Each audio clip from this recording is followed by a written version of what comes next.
नहमदुहु व नुसल्ली अला रसूलिहिल करीम अम्मा बाद फ़अऊज़ु बिल्लाहि मिनश शैतानिर रजीम बिस्मिल्लाहिर रहमानिर रहीम बल हुवा क़ुरआनुम मजीद फ़ी लौहिम महफ़ूज़ इन्ना नहनु नज़्ज़लना ज़िक्र व इन्ना लहू लहाफ़िज़ून सदक़ल्लाहुल अज़ीम क़ाल नबी सल्लल्लाहु अलैहि वसल्लम कानत बनु इसराईल तसूसुहुमुल अंबिया व अना आखिरुल अंबिया ला नबिय्य बादी अल उलमा वरसतुल अंबिया इन्नल्लाह व मलाइकतहु युसल्लूना अलन नबी या अय्युहल्लज़ीना आमनू सल्लु अलैहि व सल्लिमू तस्लीमा। समूरा दुरूद शरीफ पढ़ो। अल्लाहुम्मा सल्लि अला मुहम्मदिन नबिय्यिल उम्मी व अला आलिहि व अस्हाबिहि व अज़वाजिहि व ज़ुर्रिय्यातिहि व अहलि बैतिहि अजमईन बिरहमतिका या अरहमुर राहिमीन। स्टेज ते असांजा अकाबरीन उम्मत और सामीन जमीयत उलमा इस्लाम जा बहादुर दिलेर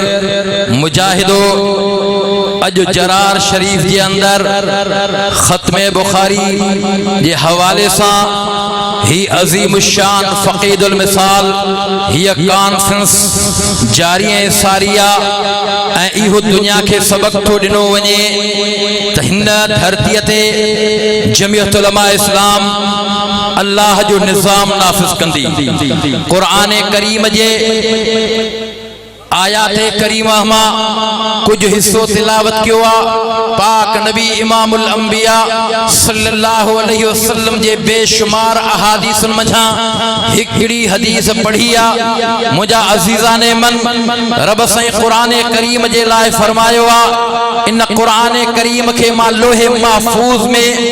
रखियो ऐ पहिरियों पहिरियों कुरान करीम रब जो कलाम आ। रब पान तिलावत फरमाए हा हा लोहे महफूज में रख रहा है दुनिया के सजाए नबूवतें रिसालत जो सिलसिलो जारी फरमाए हत्ता के यो कुरान करीम लोहे महफूज में हो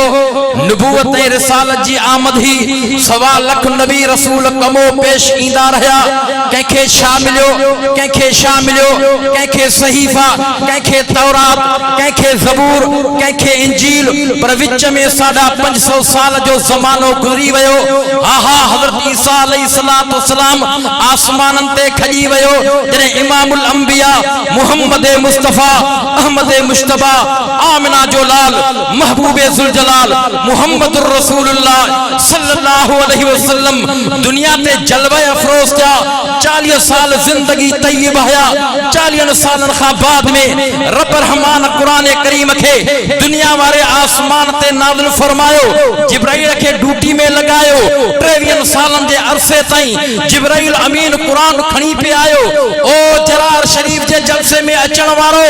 इन मौके ते तौरात ज़बूर अंजील जेमे तहरीफ हुई तगय्युर हुयो तबद्दुल हुयो मटसट हुई खुदा जी ज़ात जो कसम इमामुल अंबिया मुहम्मद मुस्तफा अहमद मुश्तबा के दिल जाए नी दे करे हा ही आयत नाज़िल थिया इन्ना नहनु नज़्ज़लना ज़िक्र व इन्ना लहू लहाफ़िज़ून। ओ मुजा हबीबा ओ दिलन जा तबीबा गणती न कर इन कुरान करीम के नाज़िल करने वाली भी रब जी ज़ात आ। इन जी हिफाज़त जो ज़िम्मो भी रब पाण खयो आ। 1400 साल गुज़री विया हिन वक्त 29 रजब मुरज्जबा 1446 हिजरिया दुनिया जे सजे कुफ्र के चैलेंजा पर दुनिया जे सारे माहिरन शायरन के चैलेंजा फातू बिसूरतिन मिन मिस्लि वदउ शुहदाकुम मिन दूनिल्लाह। जेकरे तहां पंहिंजी दावा में सच्चा हो उन दौर में रब चैलेंज मोकली ही छो तो उन दौर में शेर और शायरी जो उरूज हो रब फरमायो महबूब गणती न कर इन कुरान करीम के कोई न ठाहे सकंदो न ड्राहे सकंदो इन जे मुकाबले में न कोई आने सकंदो न कोई ड्राहे सकंदो। फइल्लम तफालू वलन तफालू फइल्लम तफालू वलन तफालू हरगिज़ हरगिज़ इन कुरान करीम के न कोई ठाहे सकंदो न कोई ड्राहे सकंदो। अंग्रेज भी वस कया हर दौर में कुफ्र जोर लगाया पर कुरान अन्या भी मौजूद आ। जो दुनिया जो रूह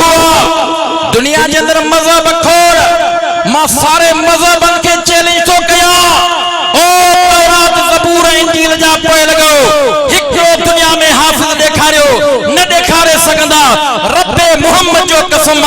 ये जमीयत उलमा इस्लाम ये मुवहिदन जी जमात हिक न बहना दहना करोड़न में हाफिज पेश करे सगन था पया वो मुखे ये चो दुनिया जा मजहबी किताब जमे तहरीफ तगय्युर तबद्दुल लगा पिया हन पर उहे मजहबी किताब असली शक्ल में न रहा हन खुदा जो कसम उहे मजहबी किताब